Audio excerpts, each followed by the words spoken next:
할렐루야. 올해도 이제 마지막 주일이 되었습니다. 정말 다사다난한 이 한 해를 보내고 있어요. 이제 며칠 안 남은 올해 잘 마무리하시고 2021년 새해는 이 코로나 바이러스 사라지고 우리는 마음대로 하나님께 영광을 드리는 예배를 드리고 전도도 할 수 있고 또 선교도 마음대로 나가서 할 수 있는 은혜가 넘치는 새해가 되기를 소망합니다. 올해 마지막 주일은 하나님께서 우리에게 부활의 말씀을 주세요. 이 기독교 신앙에서 가장 핵심은 영원 구원과 직결되는 부활입니다. 예수 그리스도를 믿고 천국에서 다시 살 수 있는 믿음이 구원의 확신이요 또 부활의 신앙인 것이에요. 요한복음 6장 47절에 예수님 말씀하세요. 진실로 너에게 이르노니 믿는 자는 영생을 가졌나니. 아멘.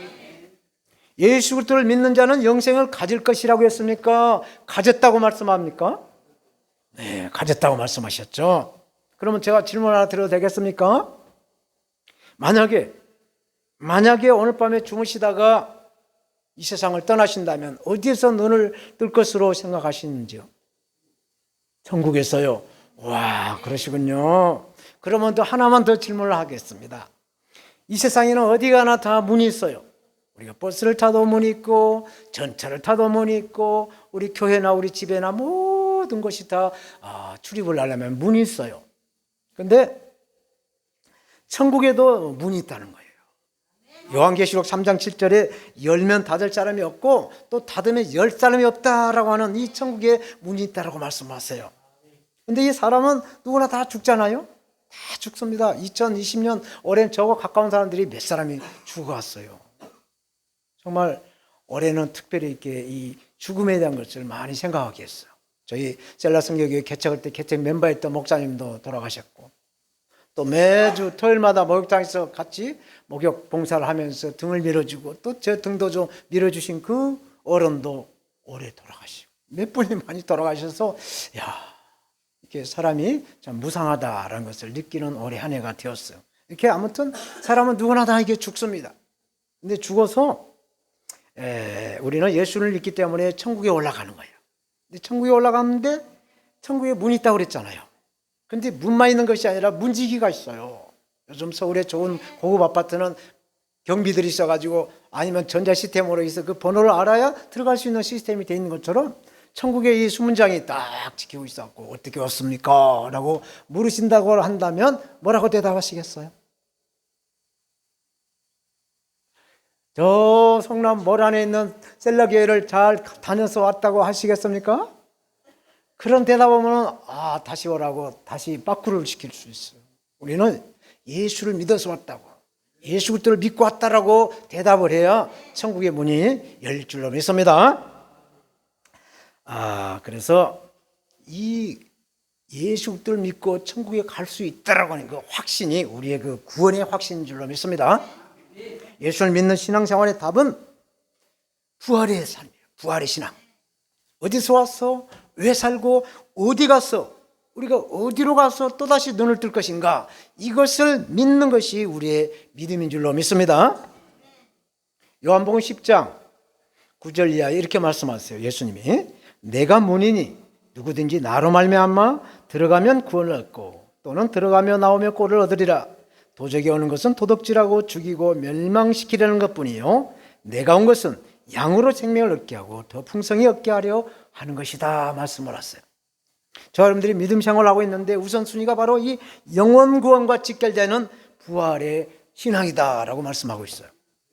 그리고 다음에 멸류관의 상급을 얻기 위해서 예배를 드리고 기도를 하고 또 찬양을 하고 전도하고 선교하고 또 이렇게 구제를 하는, 그래서 하나님께 그 영광을 드리는 그런 삶을 우리가 살아가고 있는 것이죠. 지금까지 유대교의 지도자들은 법은 저 멀리 있고 주먹은 가깝다라는 말처럼 예수님을 직접 잡아서 죽이려고 했어. 그런데 예수님을 따르는 그 무리들이 두려워서 그것을 하지 못했죠.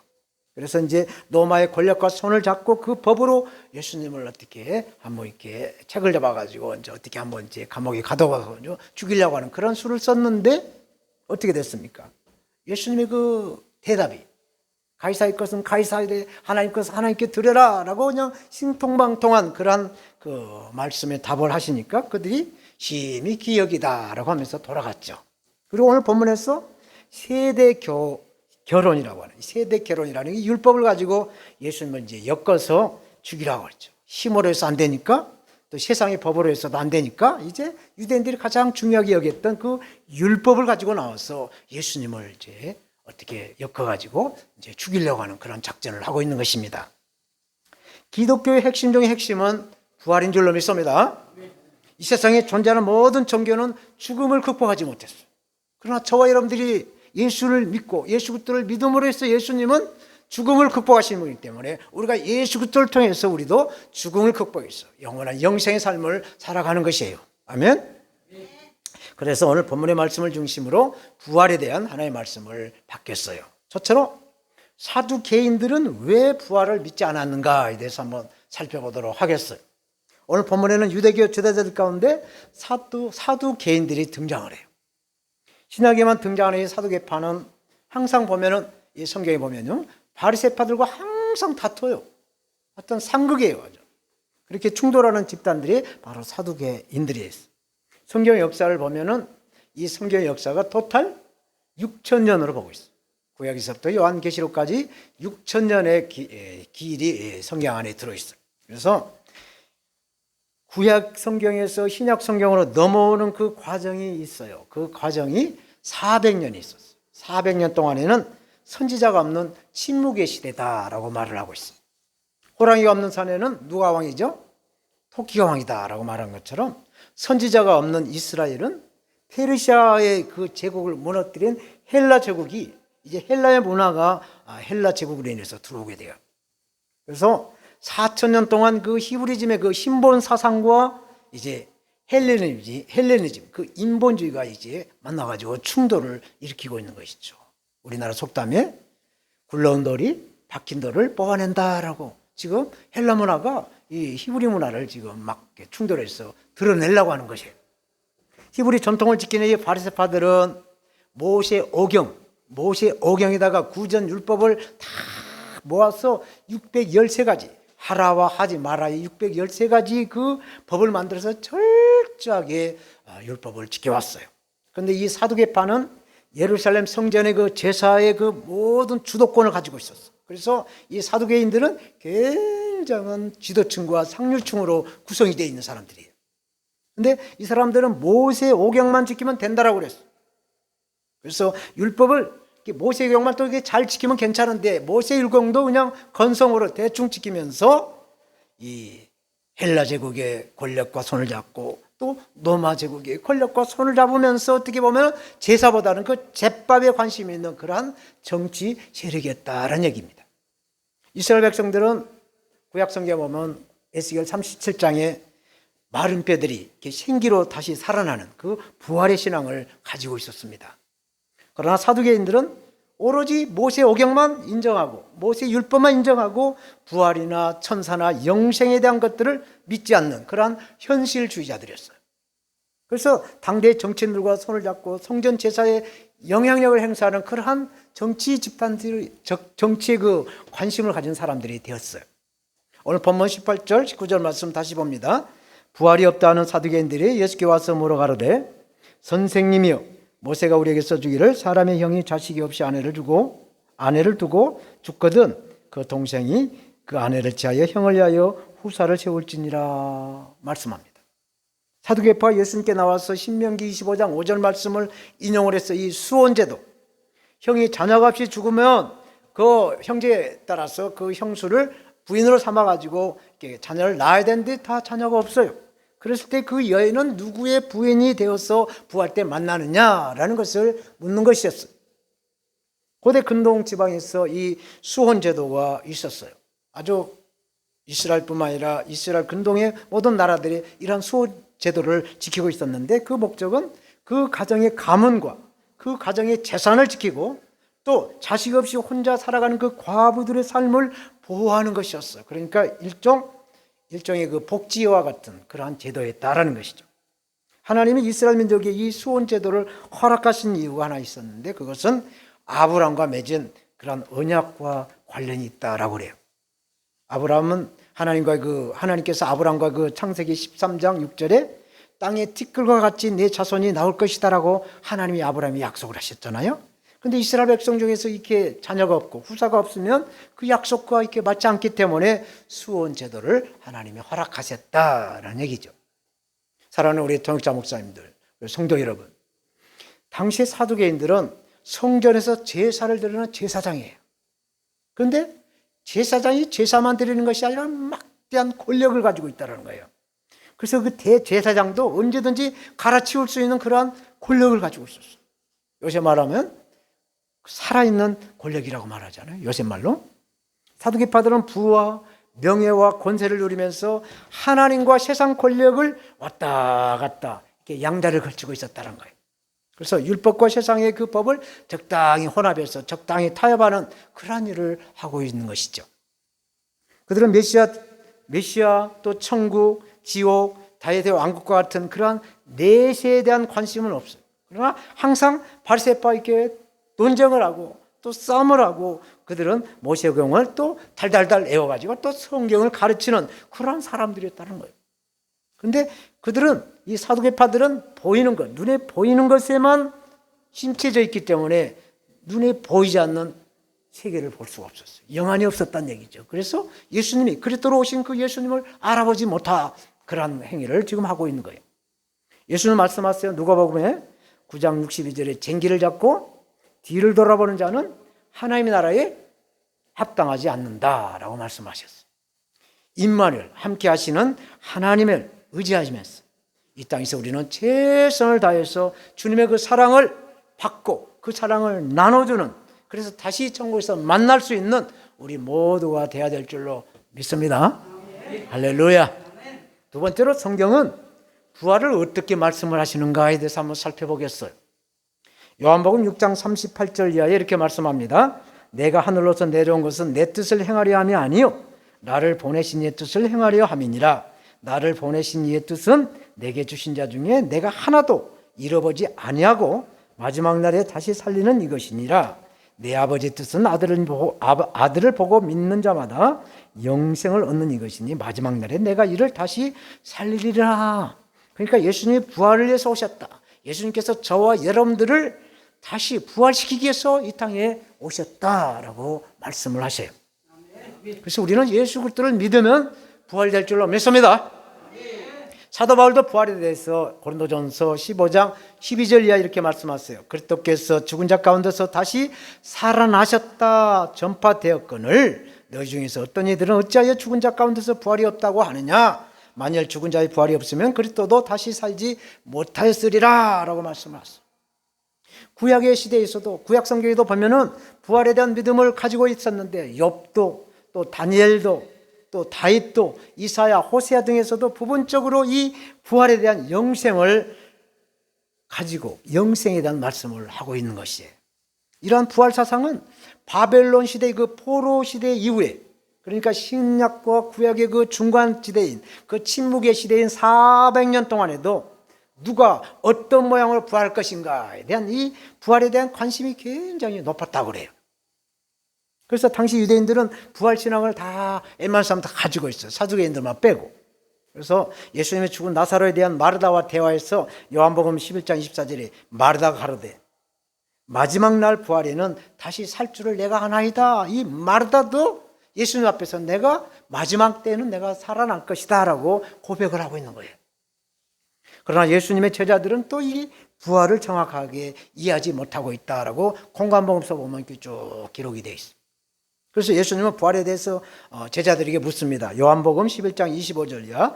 예수께서 가르사대 나는 부활이요 생명이니 나를 믿는 자는 죽어도 살겠고 또 살아서 나를 믿는 자는 영원히 죽지 아니하리라. 이것을 내가 믿느냐라고 말씀하세요.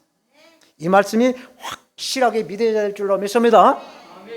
그래야 저와 여러분들의 믿음이 뿌리가 견고하고 튼튼해져서 어떠한 시련이 닥쳐와도 흔들리지 않을 줄로 믿습니다. 예수님의 부활 사건은 역사적으로 또 육체적으로도 부인할 수가 없는 예수님의 그 인성, 신성을 증거하는, 증명해주는 그런 말씀이세요. 사도 바울도 로마서 1장 3절 이하에 이 아들로 말하면 육신으로는 다윗의 혈통에서 나셨고 성결의 영으로는 죽은 자 가운데 부활하여 능력으로 하나님 아들로 인정되셨으니 곧 우리 주 예수 그리스도다 말씀합니다. 사도 요한도 요한계시록 1장 17절 이하에 내가 볼 때에 그 발 앞에 엎드려져 죽은 자같이 되매 그가 오른손을 내게 얹고 가라사대 두려워 말라 나는 처음이요 나중이니 곧 산자라 내가 전에 죽었노라 볼지어다 이제 세세토록 살아있어 사망과 음부의 열쇠를 가졌노라 말씀하셨습니다. 저와 여러분들이 가지고 있는 이 성경은 예언했던 것이 성취로 이렇게 이루어져 가고 있는 것이죠. 그래서 예언과 성취를 말씀하고 있어요. 시편 기자는 이는 내 영혼을 음부에 버리지 아니하시며 주의 거룩한 자로 썩지 않게 하실 것입니다. 주께서 생명의 길로 내게 보이시리니 주 앞에는 기쁨이 충만하고 주의 우편에는 영원한 즐거움이 있나이다 라고 다윗은 이 부활을 믿고 노래를 시편으로 이렇게 노래를 하고 있는 것이에요. 성령 받은 사도들도 사도행전에 보면 2장 3절에 이 예수를 하나님이 살리셨다. 그러니 우리는 예수 그리스도의 증인이로다 라고 고백을 하면서 복음을 전하는 모습이 성경 사도행전 2장 3절에 2장 3장에 나오고 있습니다. 예수님께서는 저희 여러분들 그리고 예수를 믿는 모든 사람들에게 의롭게 구원받는 자녀로 하기 위해서 부활하셨다라고 로마서 4장 25절은 말씀을 해주고 있습니다. 그렇다면 예수님에 대한 부활이 무엇일까요? 아까 우리가 조금 전에 동영상을 보았습니다마는 이 부활에 대한 증거가 있어요. 성경에도 분명히 기록되어 있고 또 목격자들이 있었어요. 그런데 이 사탄은 이 부활을 불신하게 만들어가고 있죠. 그러나 예수님이 부활한 증거들이 성경에 분명히 기록되어 있어요. 저처럼 예수님의 빈 무덤이 예수님의 부활의 그 증거라고 그래요. 그리고 예수님의 부활하신 것을 천사들이 증거를 해주고 있어요. 공관목이 다 기록이 되어 있습니다. 그리고 파수꾼, 장로들, 대제사장과 군병들이 예수님의 그 부활을 인지했다라고 마태복음 28장 11절 이하에 쭉 기록을 하고 있습니다. 무엇보다도 중요한 것은 이 부활하신 예수님은 막달라 마리아 이 여인들과 마리아와 또 다른 마리아 또 다른 여인들에게와 11명의 사도들 그리고 500여 형제들에게 나타나신 것이 부활의 증거인 줄로 믿습니다. 부활은 하나님의 능력으로 이루어진다라고 말씀을 하셨어요. 고린도전서 6장 14절에 하나님이 주를 다시 살리셨고 또한 그의 권능으로 우리를 다시 살리리라 말씀하셨어요. 그러므로 부활은 먼저 부활하신 예수님을 통해서 예수 그리스도를 믿는 저와 여러분들의 몸이 다시 살아나신다라고 성경은 말씀하십니다. 그래서 우리가 주 안에서 죽어야 다시 살 수가 있습니다. 유언은 유언자가 죽어야 그 효력이 있는 것처럼 죽지 않으면 부활이 일어나질 않아요. 옛사람, 옛 성품이 그대로 죽지 않고 있으면 절대로 우리가 변화될 수가 없어요. 그래서 옛사람으로 육의 사람으로 남아있는 것이죠. 그래서 우리는 부활의 조건은 반드시 내가 죽어야 다시 살 수 있다라는 것이죠. 그러므로 우리의 육이 죽어야 우리의 영이 살아나서 부활하는 그 부활의 체험을 하는 것이죠. 예수님을 믿는 성도는 구원의 상급인 그 생명의 부활로 나오고 불신자들은 심판의 부활로 나온다라고 요한복음 5장 29절에 말씀하고 있습니다. 우리는 생명의 부활, 예수 믿지 않는 사람들은 심판의 부활로 나온다는 거예요. 그래서 마지막 날 곧 그리스도의 재림 때가 되면 죽은 자들은 예수를 믿든 안 믿든 모든 죽은 자들이 다 부활한다는 거예요. 그래서 예수 믿는 사람들은 생명의 부활을 받아서 천국에 올라가고 또 믿지 않는 자들은 심판을 받아서 다 지옥에 떨어지게 한다라는 말씀을 고린도전서에서 기록하고 있죠. 요한복음 5장 9절에서 말씀하고 있죠. 가장 먼저 예수님을 위해 순교한 자들 또 죽은 자들이 부활을 하고 다음으로 살아있는 자들이 부활한다라고 데살로니가전서 4장 16절 또 요한계시록 20장 4절 이하에 이렇게 쭉 말씀을 하고 있어요. 그리고 이 부활체는 썩지를 않는다는 거예요. 그리스도와 같이 영광스러운 그 형체로 변화가 된다. 그래서 신령해져서 천사와 같이 된다. 그래서 부활 이후에는 결혼을 하지 않는다라고 성경은 말씀해주고 있어요. 사랑하는 여러분, 오늘 밤에라도 이 세상을 떠나신다면 천국에서 다시 살 수 있는 이러한 부활을 믿어지시는가요? 네. 할렐루야. 나는 부활이요 생명이 나를 믿는 자는 죽어도 살겠고 무릇 살아서 나를 믿는 자는 영원히 죽지 아니하리라. 이것을 우리는 믿는 줄로 믿습니다. 이 믿음을 소유하시는 저와 여러분들 모두가 다 되시기를 예수님의 이름으로 축원드려요. 마지막으로 이 성경에 대한 것과 하나님의 능력을 오해하지 마라 말씀을 하셨어요. 오늘 본문 24절 25절 말씀 봅니다. 예수께서 가라사대 너희가 성경도 하나님의 능력도 알지 못함으로 오해함이 아니냐. 사람이 죽은 자 가운데서 살아날 때에는 장가도 아니 가고 시집도 아니 가고 하늘에 있는 천사들과 같으니라 말씀하셨어요. 형수 한 사람에게 7명의 형제가 다 죽었어요. 그래서 부활하면 그 형수는 누구의 부인이 되는 것이냐라고 사두개파가 예수님께 물어요. 그런데 여기서 놀라운 것은 이 부활을 믿지 않는 사람들이 부활 문제를 가지고 와서 질문을 하고 있다는 얘기입니다.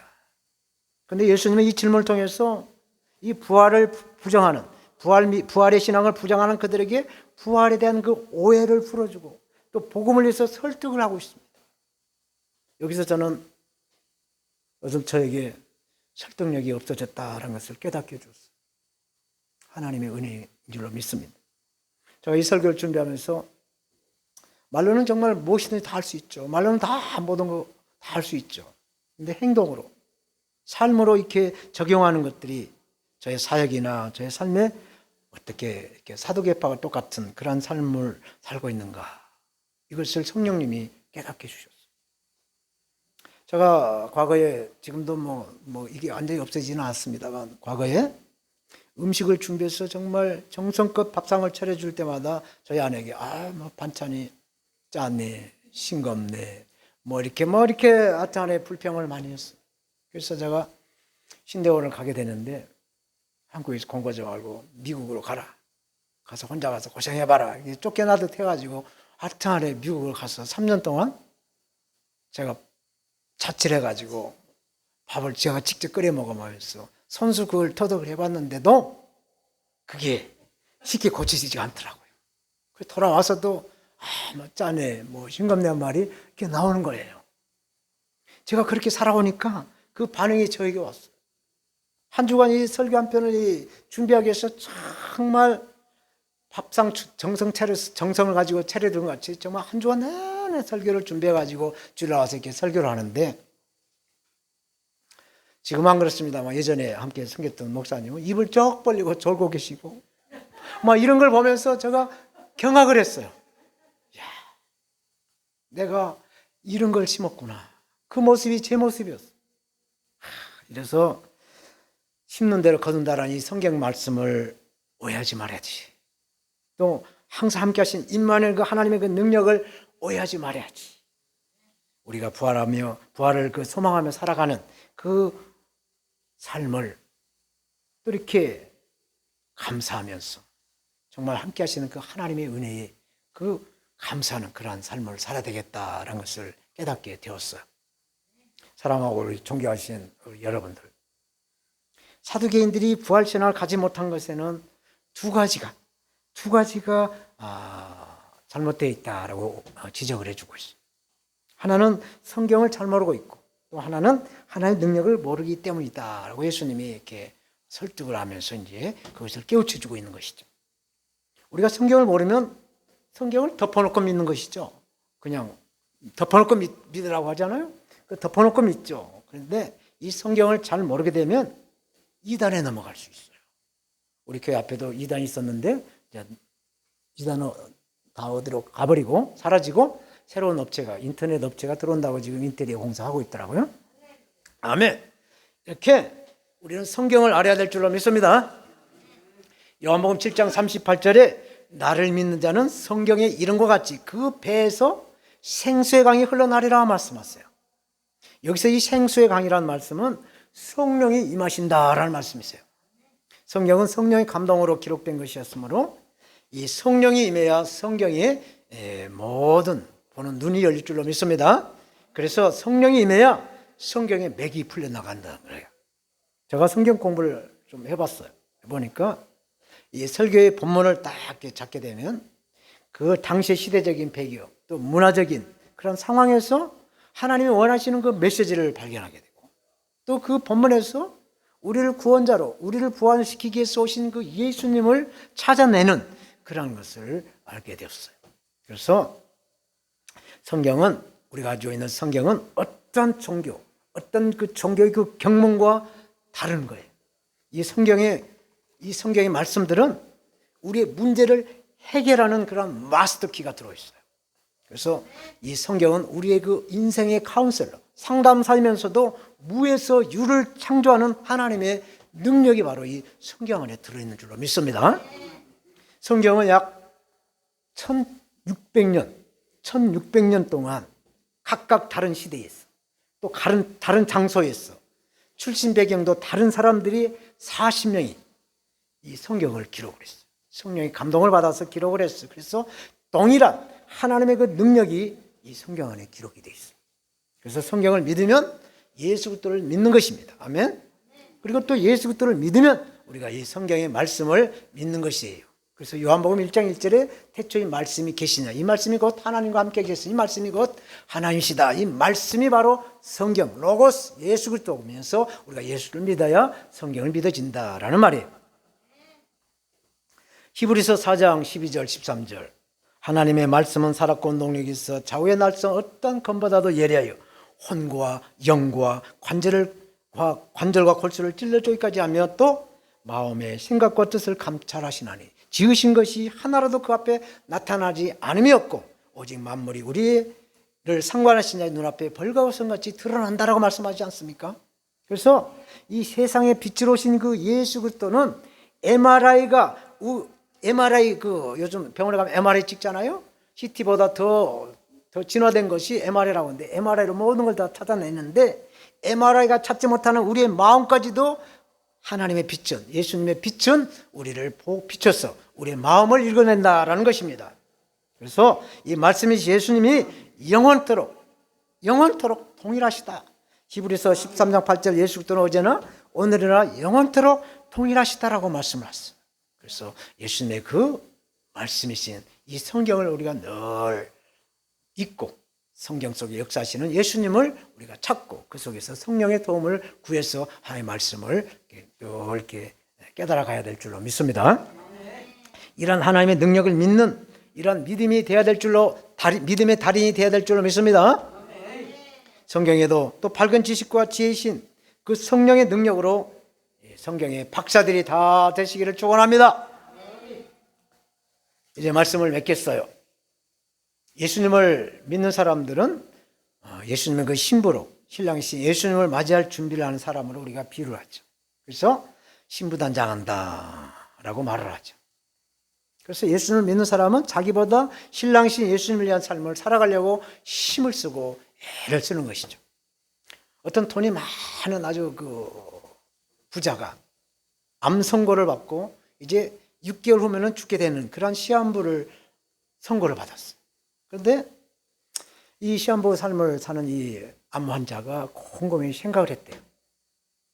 죽음이 하루하루 다가오는 그 삶에서 그가 내린 결론은 하나님의 그 영광을 위해 남은 시간을 사는 것이었어요. 그래서 그 다음날부터 교회 가서 헌금도 하고 예배도 드리고 또 가난한 이웃들에게 또 이렇게 구제도 하면서 이렇게 남을 위해서 삶을 살았다는 것이에요. 이렇게 자기를 버리고 이웃을 위해서 살아보니까 말할 수 없는 기쁨이 그에게 찾아왔다는 것입니다.